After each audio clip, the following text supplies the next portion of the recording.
완전 그 거래량 피크 찍기 전에 네. 이제 말씀드렸던 되게 좋은 상황에 제가 후랭이 TV 첫 출연을 했던 것 같고요. 감사하게. 그 다음에 이제 제가 미국 가자마자 6월달, 7월달 거래량 아시다시피 폭등했었고, 네.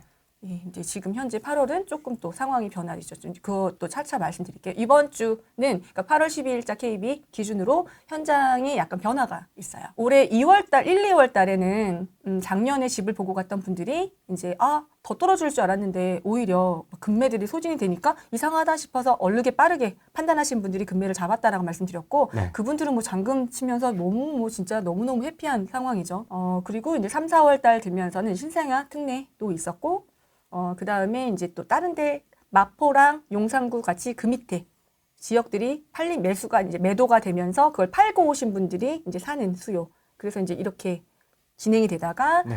5월 달 정도부터는 그래도 조금 퍼졌어요. 경기도의 주요 인기 있는 지역들. 이제 근데 여기 아직까지도 골고루 팔리는 게 아니라 인기 있는 지역 신축, 얼죽신이라고 올해 아주 히트였잖아요. 얼죽신 누가 만든 거예요, 진짜? 대단해. 요즘에 뭐 그런 언어들 너무 좋아하니까 얼어 죽어도 신축 이게 이제 올해 키워드였는데, 그래서 그런 것들은 팔려서 동탄이 난리친다고 해서 막 뉴스에 나올 때도 불구하고 바로 옆에 있는 인근 지역들은 사실 신축인데도 불구하고 거래가 매도가 안 돼서 갈아타지 못한 케이스도 있었고, 그러니까 이제 6월 달 들면서는 이제 서울에 이제 거래량이 굉장히 세게 시작이 되죠. 이제 거래량 6천을 돌파를 하기 시작하면서 거래량 3천, 6천, 9천 기억하셔야 되는데 3천, 6천, 9천. 여기 3천은 약간 지금 부동산이 굉장히 불황이다. 이렇게 생각하시면 되고, 사람들이 집 사는 걸 두려워한다. 금매도 출연을 하고, 그다음에 이제 6천 정도 되면 거래가 좀 많이 살아서 이제 좀 시장이 활성화가 되고 있구나 이렇게 생각하시면 되고, 9천에 가까워지면 뜨거워지고 있구나 이렇게 생각하시면 되는데, 그래서 7월에 만 돌파설이 있었어요. 실제로 만 돌파 하냐 마냐가 있었는데 돌파는 안 된 것 같고요. 네. 그래도 지금 8천선 인근으로 지금 보고 있죠. 그래서 7월에 그렇게 피크를 찍고 8월에 이제 휴가철이 되면서 이제 지금 약간 거래가 소강인 지역이 있고 쉬어가는 지역이 있고, 그 다음에 다시 이제 거래가 활발해서 바쁜 지역이 있고, 그러니까 이제 서울에 아주 뜨거웠던 지역들, 뭐 예를 들면 제일 먼저 뜨거웠던 지역은 올해 송파구가 먼저, 그 다음에 이제 지금 뜨거웠던 지역은 반포가 정말 몇 달 동안 뉴스 굉장히 많이 들으셨잖아요. 반포 얘기 뜨겁게, 반포 지역, 그 다음에 이제 뭐 마포, 성동구 이런 데들 얘기가 나오다가 그런 곳들 목동도 그렇고 조금 쉬어가고요. 그 다음에 이제 그 다음 지역들이 이번에 KB 상승, 그 다음에 그 부동산 원 데이터에 다 상승 지역으로 이름을 올렸어요.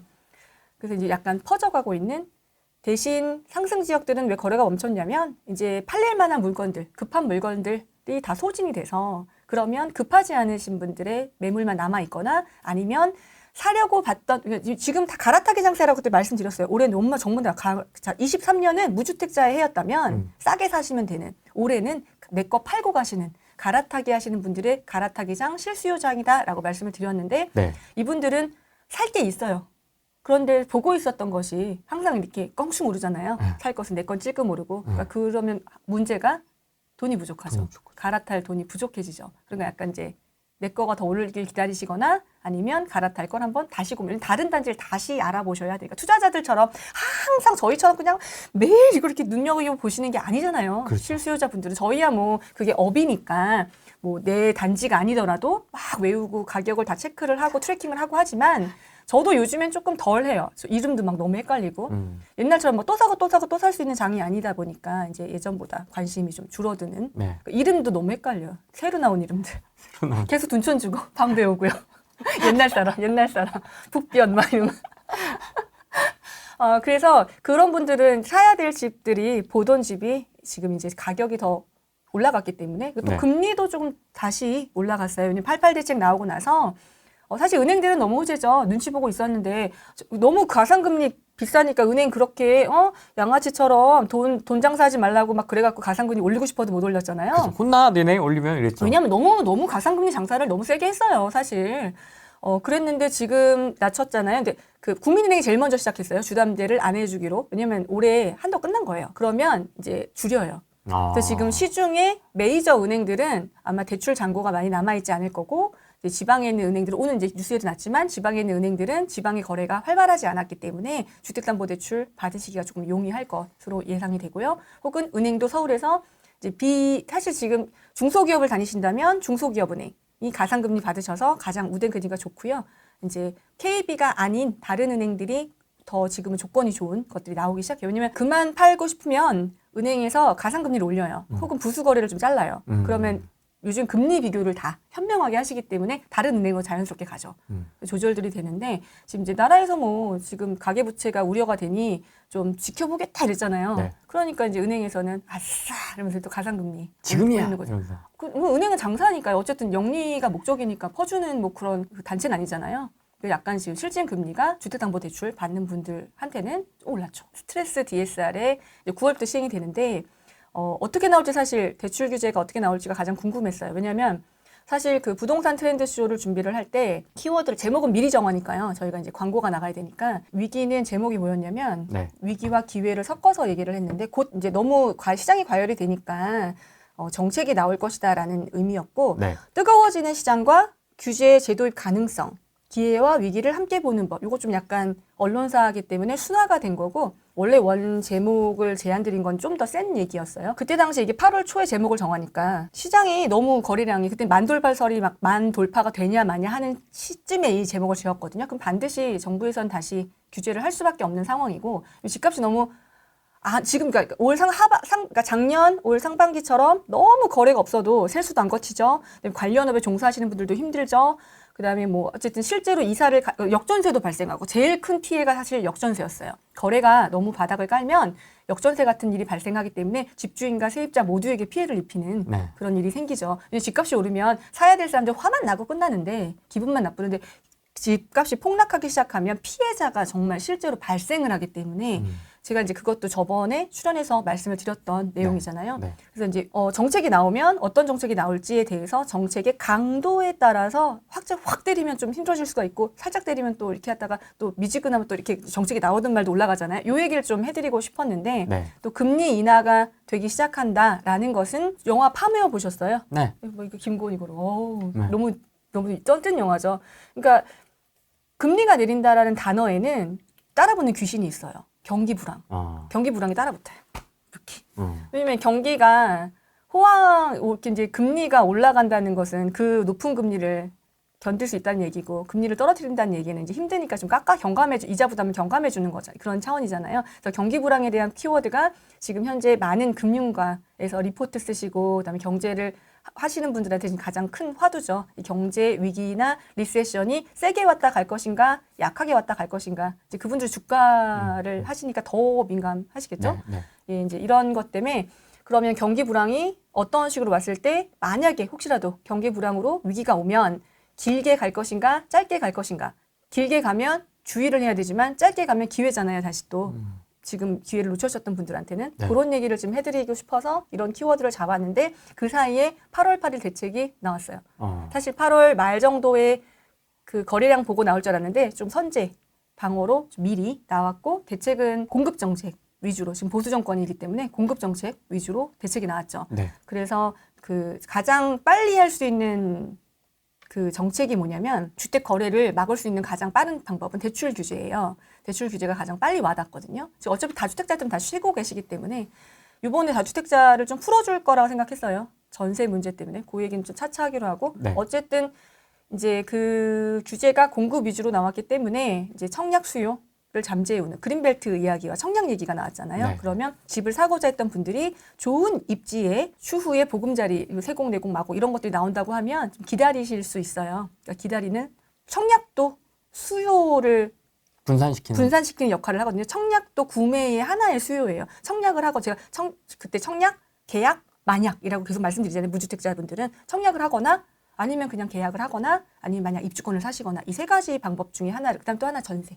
이렇게 하시는데 청약을 통해서 수요를 잠재울 수는 있거든요. 기다리기. 요거는 이제 나중에 또 말씀드리겠지만 88 대책의 그린벨트의 수요를 잠재우려면 가장 첫 번째로 수반돼야 되는 것이 얼마의 분양가에 나올 것인가. 지금 지역은 대충 윤곽이 나왔어요. 토지 허가제를 묶었기 때문에 되게 좋은 지역이잖아요. 올림픽 아파트 바로 뒤에. 그다음에 이제 그 뒤에 감일동 근처 감일간부 거기도 위치 좋아요. 지금은 섬 같지만 클러스터가 완성이 되면 처음에는 입주 물량 때문에 힘들어요. 그렇지만 빈 땅들이 메꿔지면서 클러스터가 크게 형성이 된다면 향후로는 그 도시는 굉장히 좋거든요. 그리고 또 전철도 온다고 발표가 됐고 전철도 딱 거기 찍어놨잖아요. 그러니까 미리 다 이분들은 다 생각이 있는 거야. 전철이 먼저 발표가 되고 그 다음에 88대책이 나오면서 토지허가제 딱 묶었잖아요. 이게 다 시리즈가 딱 윤곽이 맞죠. 어쨌든 그 수요를 묶고 두 번째는 재정비에서 약간 좀 지금 서울시에서는 낡아가는 도심의 공급을 위해서 강북 균형 발전이 지금 가장 올해 밀고 있는 키워드는 강북이에요. 강북 개발. 그 다음에 이제 일기 신도시, 정부에서는 일기 신도시. 네. 또 이번에 재건축에 굉장히 인센티브를 주는 취득세 문제도 나왔고 뭐 등등등등. 일기 신도시의 재건축을 염두한 네. 그런 것들이 좀 나왔죠. 네. 그래서 재정비 구역에 뭐 다 시간도 단축해주겠다라고 이제 뭐 사업 시행 인가까지 줄여주고 그건 되게 좋은 거예요. 인허가를 좀 해주겠다고 하는 거니까. 뭐 여기 또 얘기하면 복잡한데요. 도계위 얘기도 해야 되고 서울시 위원들이 도장을 안 찍어주니까 뭐 서울시에서 그러면 오세훈 시장이 말만 그렇게 하고 뒤로는 안 해주는 거 아니냐 뭐 이런 얘기도 있고 어쨌든 그 유 부시장님 그분이 이제 정책하시는 분이 있고 실무를 맡아서 보시는 분이 있는데 이제 서울시의 부시장이 두 분인데 이제 그분 유 부시장님 이 하시는 말씀은 강북 균형 발전 얼마든지 조합이 지금 합동을 해서 빨리빨리 결정을 내리시면 우리는 인센티브를 주고 속도를 내줄 마음이 있다. 이제 이렇게 발언을 하셨는데 그런 것들을 보면 이제 빨리 재정비를 빨리 해라. 공급 대책 위주로 대책이 나왔고 그러니까 공급은 사실 당장 눈에 보이는 건 아니잖아요. 거기에 이제 PF 건설 경기. 왜냐면 건설 경기가 왜 중요하냐면 산업군의 문제도 있지만 또 하나는 비아파트. 그러니까 아파트가 아닌 상품. 네. 그러니까 아파트 집하고 똑같이 생겼는데 저희가 생각하면 오피스텔 하면 1인 가구를 위한 원룸 이런 것만 생각하시지만 요즘에는 오피스텔 정말 아파트처럼 생긴 것들이 있어요. 이제 그런 것도 사실 그게 아파트보다 훨씬 빨리 지어서 공급을 빨리 하거든요. 신축 빌라 이런 것도 도생 이런 것들 쫙 공급을 빨리 할 수 있어요. 빨리 지을 수 있으니까. 사실 예전보다 빨리는 못 지어요. 인건비 문제. 그래서 요즘에는 그 빌라 지으시는 분들이 한 번에 한 사이트를 단독으로 못 짓고 대부분 3개를 동시에 진행하는 경우도 있대요. 인구 문제 때문인데요. 그 현장에서 품이라고 하지만 어쨌든 그러면 그만큼 시간이 좀 더 걸리겠죠. 이제 이자 문제, 그럼 짓는 건설주 입장에서는 이자 문제가 있고 네. 공기가 길어지면 그만큼 빌린 자금 조달하는 비용이 늘어나잖아요. 근데 그 공사를 짓기 위한 자금을 하나도 안 빌려줬던 게 PF 사태잖아요. 전혀 뭐 BF라든가 브릿지론이라든가 완전 막혔으니까. 그러니까 지어지는 신축이 살 집이 부족해진 상황인 거란 말이에요, 지금. 그래서 비아파트를 활성화시키겠다. 무제한 매입을 하겠다. 무제한 매입 진짜. 예, 이런 얘기도 언급을 하시고 그 이면에는 사실 그런 게 다 들어있는 거예요. 근데 거기에 사실 우리가 기대하고 있었던 오늘 시청자층이 무주택자나 1주택자이실지 아니면 저희처럼 다주택자일지 포지션은 모르겠지만 요즘에 이제 시장의 다주택자분들이 이런 라이브라든가 유튜브에 참여하는 비율이 많이 줄었다 보니까 저희 다주택자 입장에서는 지금 사실 조금 더 불황이 오래 갔었어야 사실 토지 허가제도 풀리고 뭐 안 풀린 상태로 끝났잖아요. 그다음에 규제도 좀 더 완화가 된단 말이에요. 제일 기다리고 있는 게 취득세 완화, 그다음에 임대사업자 아파트 등록 부활. 이 두 가지가 가장 핵심 관건인데 어쨌든 가을까지는 시황 얘기는 여기까지 하기로 하고요. 그래서 네. 지금은 타올랐던 지역들은 한 번 쉰다. 쉬는 이유는 너무 호가가 올라가서 부담스러워서 그다음에 이 가격에 올라타도 맞나? 지금 반신반의하신 상태. 그다음에 급하신 분들은 팔고 다 갈아타고 지금 급하시지 않은 매물만 현장에 주로 남아있다. 그러면 이제 호가가 올라가고